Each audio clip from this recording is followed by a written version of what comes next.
ating pong mural, idea po namin yan mag-asawa kasi urban, neon, yung theme na naisip namin for the shop.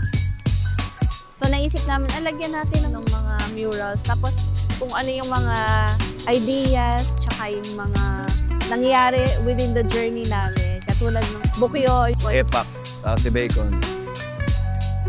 mga quotable quotes, katulad ng may barya ka ba? Yan. Tapos nandito rin yung kung saan kami nag-start na lugar, doon sa Mayon's Stayhan.